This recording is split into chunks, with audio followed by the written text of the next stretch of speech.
begin with Thursday and Operation Epic Fury, and the resulting fuel crisis has hit home in the most Australian way possible. The fact that Bunnings ran out of jerry cans. Jerry cans running out the door at Bunnings. Little jerry cans being put in people's boots are causing a crisis. Very few jerry cans left behind in Bunnings. I've seen on Facebook Marketplace people selling jerry cans of fuel at inflated prices. That is dangerous. You know you're in a fuel crisis when the Energy Minister is casually browsing petrol on Facebook Marketplace.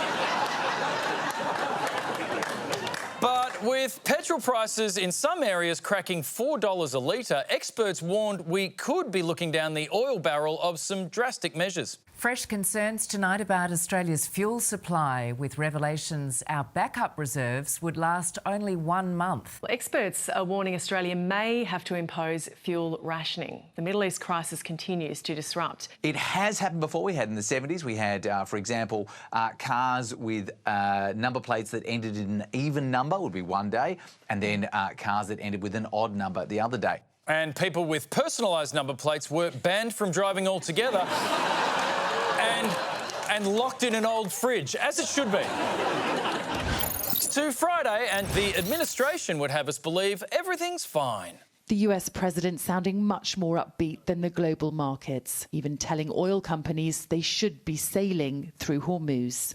I think they should. Here's exactly what he said. These ships should go through the Strait of Hormuz and show some guts. The only thing prohibiting transit in the Straits right now is Iran shooting at shipping. It is open for transit should Iran not do that. Amen, amen. And the only thing wrong with Jurassic Park right now is the escaped dinosaurs. It is perfectly safe to visit should they stop eating everybody. But the problem for Trump is that the oil still isn't getting through. So now, having started a mess that nobody asked for, he's begging the rest of the world to help get him out of it. The US president has called on a host of foreign nations to send warships to help secure the Strait of Hormuz. Hopefully China, France, Japan, South Korea, the UK and others that are affected by this artificial constraint will send ships to the area. They should come and they should help us protect them. You could make the case that maybe we shouldn't even be there at all. Yeah, you could. You could. You could even make the case that from the very beginning, this whole thing was an entirely foreseeable and unnecessary, self-harming, unmitigated, moronic cluster. You could make that case.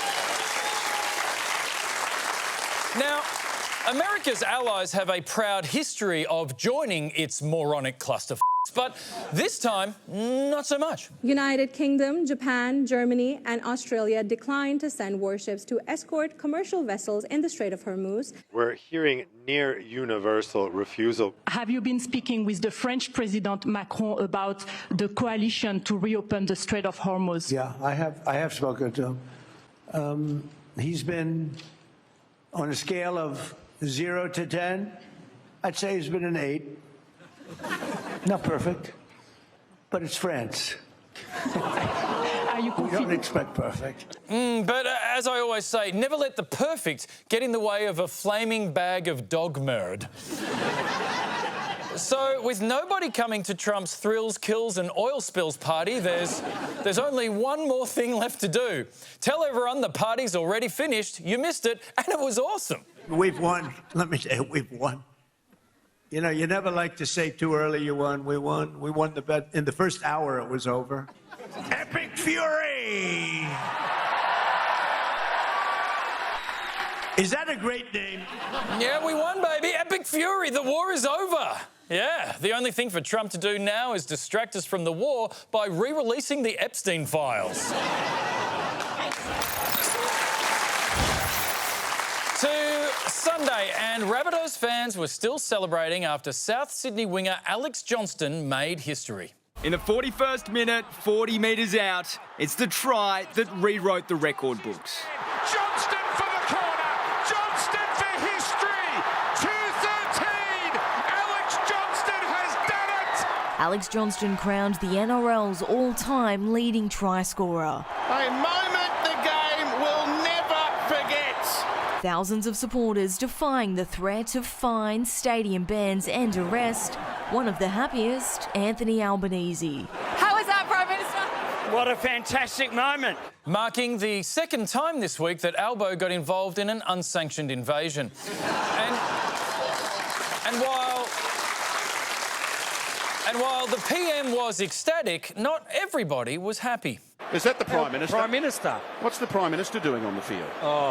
Oh, if he's going to make this moment about him, ladies and gentlemen, look, I've made no secret of the fact I don't think he's a very good Prime Minister, but now's not the time to be talking politics. And the fact that we are talking about this means that it overshadows what the night has been about, and that is Alex Johnston. Shame on you, Prime Minister. Shame on you. Yes, shame on you, Prime Minister. Now, can we please get back to this historic moment? You're going to keep going, aren't you? I know I'm harping on this, but where's the Prime Minister gone? We've said all week, don't let anyone on the field, ban them from the games and fine them $5.5 grand. And what, he wanders on as if he's some sort of martyr? The martyr St Albo the pitch invader. Patron saint of bandwagons. Why can't we all be a little more like Johnston's coach, Wayne Bennett, who could barely contain his excitement? Wayne, huge night in rugby league history. Can you just talk us through your emotions seeing a man that you've coached and respected for so long breaking Ken Irvine's record? Well, I've said a fair bit about it. And I hate repeating myself, so that's... So let's move on. Stop it, Wayne. I'm tearing up. And finally, we arrive on Wednesday, and with the South Australian election this weekend, the fringe parties were making their final pitch to voters. The legalised cannabis party taking their election pitch to the streets. Setting up a live cannabis dispensary on Hindley Street, the pop-up shop giving South Australians a sneak peek inside the life of legalised cannabis. So that particular style there is really helpful for people with sleep issues. Similar to what you would do in a bottle shop. Some people like to taste test their wines or their beers.